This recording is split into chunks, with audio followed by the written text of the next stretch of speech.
I was a contractor.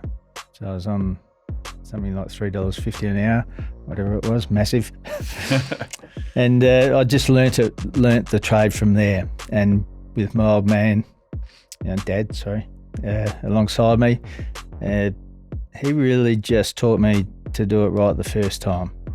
And, quite often I'd cheat a bit and then I'd have to go back and fix it up. And so it eventually sunk in, and it's probably one of the most important things I do today. Welcome to Building Perspective, the Master Builders SA podcast. I'm your host, Will Frogley. Join me as I speak with some characters in the building and construction industry. How did CBUS become a top-performing super fund?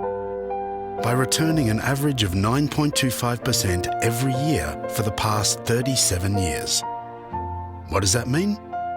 Well, it means we're pretty darn reliable. CBUS, for all of us. To consider if CBUS is right for you, go to cbussuper.com.au for a PDS and target market determination. Past performance is not a reliable indicator of future performance.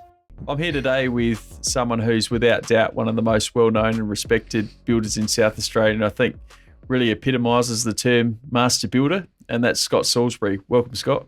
Yeah, thank you, Will. It's great to be here. Yeah, great to have you on board. And I think, you've obviously built a very impressive empire in the building construction industry here in South Australia.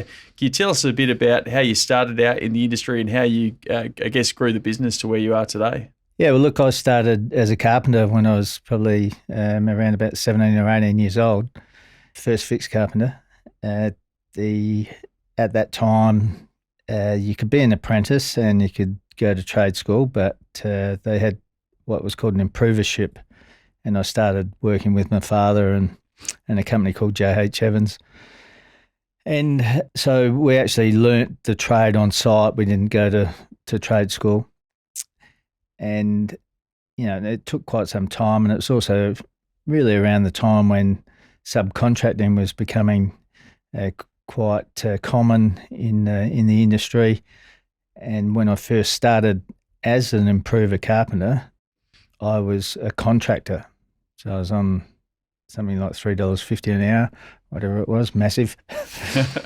And I just learnt the trade from there. And with my old man, dad, alongside me, he really just taught me to do it right the first time.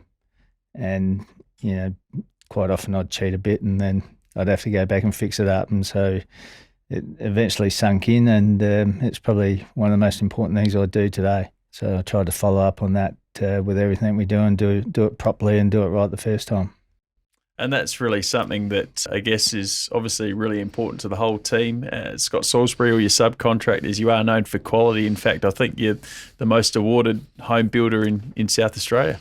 Yeah, it's been a great accolade and I'm very proud of that, and I'm probably more pleased for our customers, that come along and get, what they expect.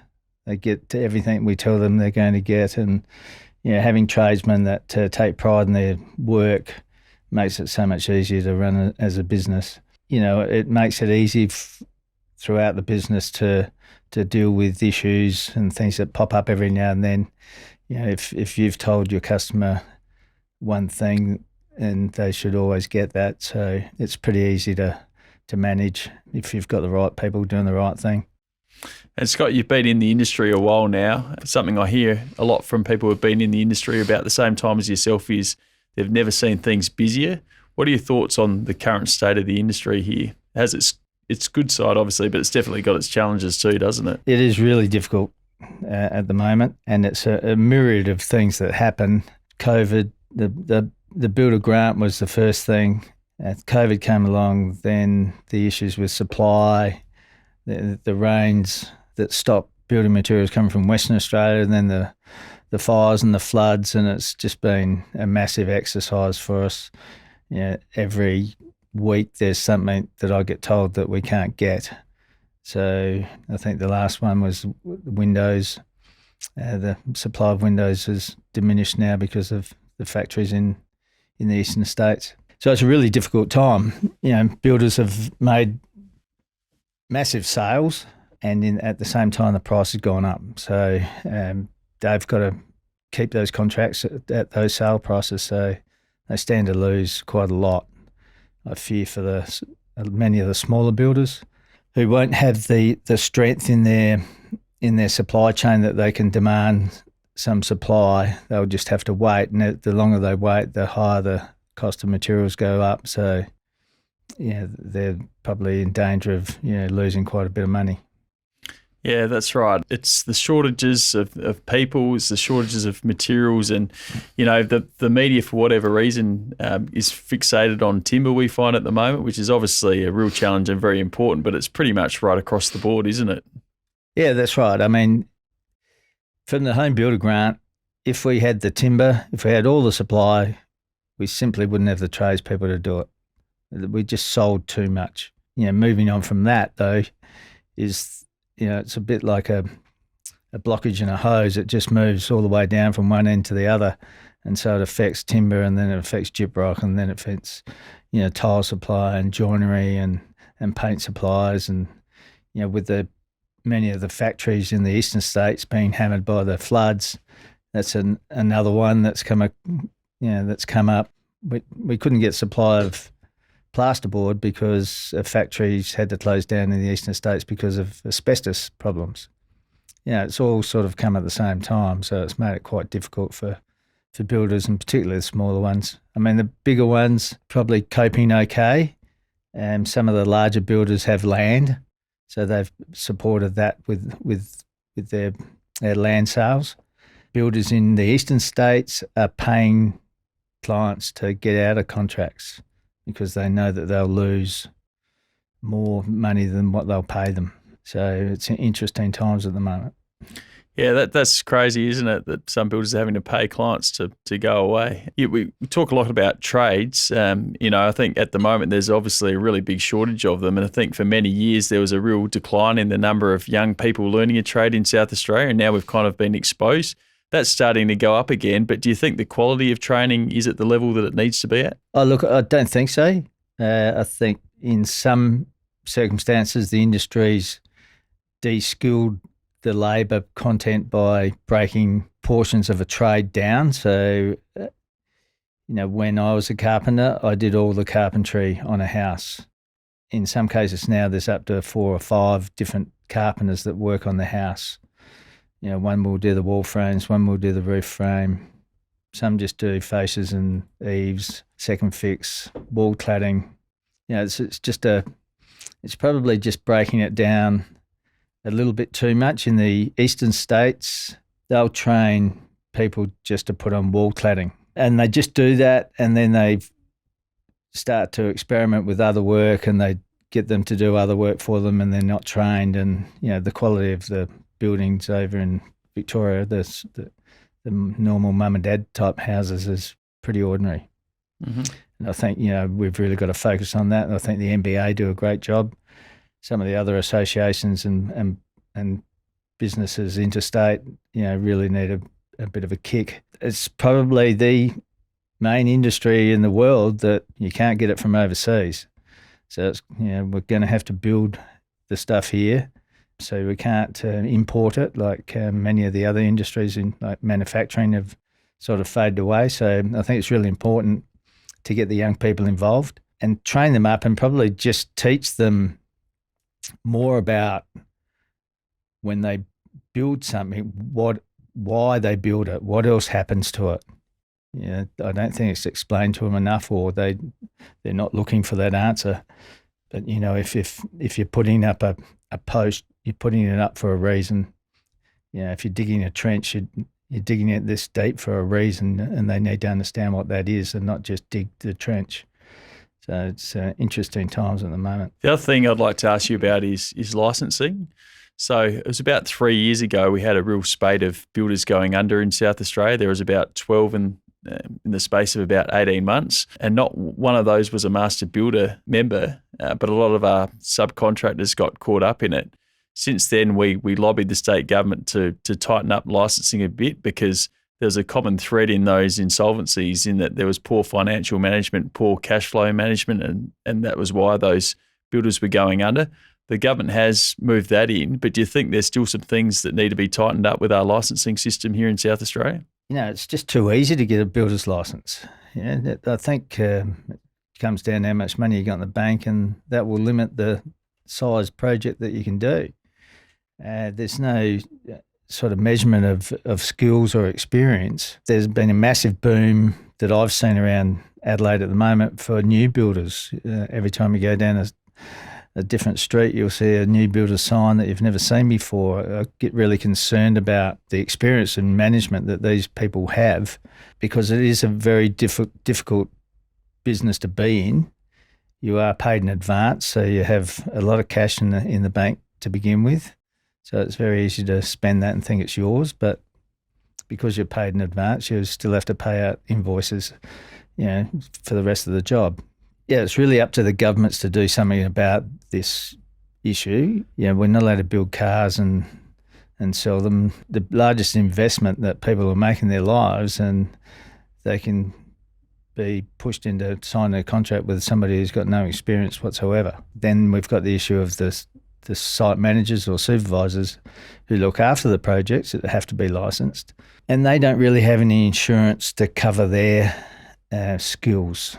They are really the people that decide on how it gets built and what goes into the home. So, if the builder himself is inexperienced, then the site manager should know more about the building than the builder in a way. Well, they don't have any insurances or anything either. So, it's very difficult for builders to make them responsible, and or for homeowners to make the site managers responsible. So I think it's really important that they tighten up the licensing and make it more difficult to get, not in a bad way, but so that people have experience in the construction industry, but probably more for builders that they have experience in financial matters, because it is a very tight game.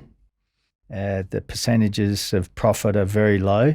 It doesn't take a lot to tip somebody over and send them bankrupt. So when I was a young lad, my accountant taught me, first off, I was making, say, $20,000 a job, and I was doing 5 jobs a year. So I told him I'd making $100,000, and he said, "Oh, Scott, no, it doesn't look like that. I think you've only made like 70. No. I priced them up, and I had 20 on each one, and I was adamant. And he said, "Well, when you pay your insurance for your builder's insurance, where does that come out of?" "Oh, yeah, well, it doesn't come out of the job. It comes out of my pocket." "And your petrol and your phone, where's that come out of?" "Oh, yeah, okay." And so then he's described to me how I lost that extra $30,000. And so that really, that was early in my career. And it made me stand up and realise that I had to measure everything that I spent. I had to measure every time I estimated it to how I purchased it. And I think that's a really important fundamental in the building game. And every builder that I see go bankrupt, it appears to me that they're not doing that. It's quite a simple task, but it appears to me that they don't do it. I agree. It was definitely a common thread in all those insolvencies. And I think raising the bar is really important for us as an industry, because we obviously rely on confidence to build. And, when these types of things happen, it doesn't reflect fairly or accurately on the rest of the people in the industry. So if we raise the bar for everyone, then that will stand the whole industry in good stead, I think. Yeah, I think so, Will. I mean, it's that, and then all the people, the tradies who, have got a new house and kids and trying to run their lives and build up the future, they're the ones that suffer. They're the ones that lose the money. Yes, there's, big supply companies, Boral Concrete or such, that might lose quite a lot, but it's the small tradies that hurt. They can get done for, $30,000, $50,000 or $60,000. That will devastate them. They lose their house if that happens. So I think it's really important that we sort of tighten up on it and get some stronger measurements that can determine if somebody's suitable to hold a builder's license. Bradford Holmes, you started that up a couple of years ago. How's that going at the moment? No, that's going along very well. It's a little bit different. We had the luxury brand, and we quite often built less expensive homes, but it sort of mixed our customers a bit. So we wanted to separate a brand to show that there's a range of products that you can have at a much lower price. And the quality's still there. With the same concrete goes in the trenches, the same work happens to these homes. It's just that we've reduced probably some of the fit out costs and some of the architectural features that we'd put in our luxury homes. So it hasn't really changed the way we build it at all. It's just changed more of the aesthetics to the product. But that's going along really well. We're doing a lot of government housing now, which people may not know. And we've been selected as one of the builders in that 1,000 homes in 1,000 days. So we've started that program, and currently I think we've got about 50 or 60 on the ground. So, that's an unusual, it may seem an unusual product for our business to be involved in, but, I think the government were looking to have a more reliable builder, or not that there's unreliable builders in there, but they've had some builders that have tipped over, and I think they were after a little bit better quality and builders that are a bit easier to deal with. So they've asked us, and we've been able to manage to meet their financial criteria. It is a government body though, so they are still bureaucratic, but we're quite enjoying it, and it's everything that we've got at the moment is sold, so that's really good. It's under the affordable housing bracket. Yeah, it's a bit of a learning curve for us to work with the government. Yeah, we're finding it really good. So at the moment, Bradford Holmes has been pushing ahead. The Scott Salisbury brand is still doing quite well. We've got heaps of renos at the moment, and we've also doing those lottery homes, which is great charity to be involved in, and all the money that they raise stays in South Australia, which is fantastic. You mentioned the 1,000 Affordable Homes program. Master Builders has been really pleased to provide a value add to the industry on that program. We basically went to the government and said, there's 1,000 affordable homes that are being built here. There should be some assistance from the government to get an apprentice on every one of those builds. So they have introduced in response what they're calling the Apprenticeship Pilot Program, and that's enabling master builders and some other GTOs to basically coordinate the placement of apprentices on those jobs, and that's been a really good way to encourage more kids into the industry and provide a value add to a government program, which has been really good. You're talking about some of the other ventures that you're part of. I mean, most people know Scott Salisbury as being, a home builder or in the renovation space, but tell us a bit about what you've done recently in terms of teaming up with Kennett, another Master Builders member, with your apartment building down at Glenelg. Throughout my history and my career, we've done property developments, some large ones and small, and mostly smaller property developments. This Adelphi Terrace, which is 50 apartments and a 7-storey building with 17 townhouses behind, is probably the biggest one that I've done. We did 50 or 60 townhouses many years ago at Brompton.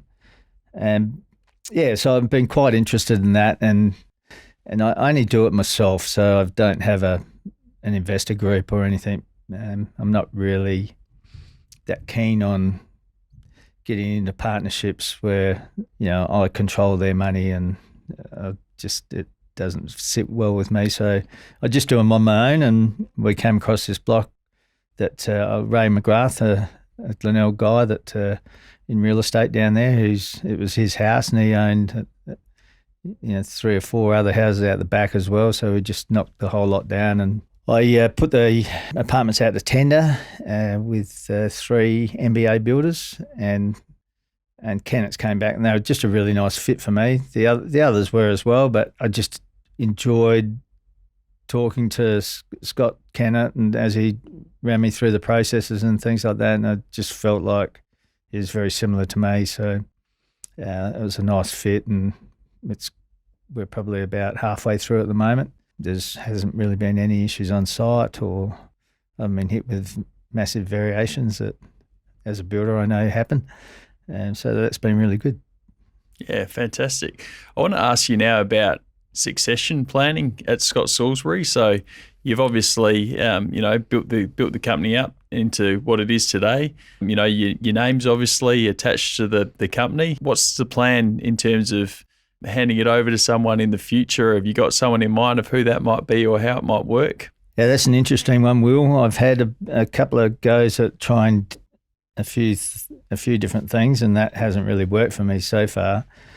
My son's 20. He's really keen to be involved in the business. He's studying construction management and working in the business every now and then, and goes on site and does a few days with the carpenter and things like that. So I'm not really sure at the moment whether my son Jack will want to continue and take on a business that has, we've got, I think, 55 staff at the moment. He may want to go his own way. So, I'm considering the options in the next few years and seeing where that will take me. I certainly don't want to be in there day to day running the business as I am at the moment.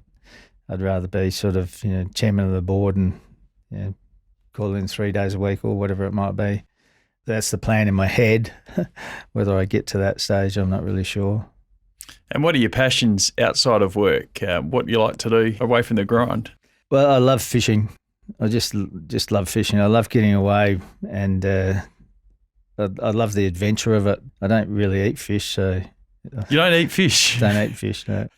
Just the thrill of the catch? Just the thrill of the catch, yeah. It's just the adventure, In 5 days' time, we bought an off-road caravan, and we're going up to the Gulf of Carpentaria for 3 weeks, and we'll camp alongside a creek there. And so, who's going to eat all the fish you catch if you don't eat it yourself? Well, most of the time, if it's in Adelaide, I'll pack it up and freeze it and give it away to mum and dad and relatives and things like that. You must be pretty popular doing that, I would have thought. Yeah, not a lot comes the other way, I can say, though.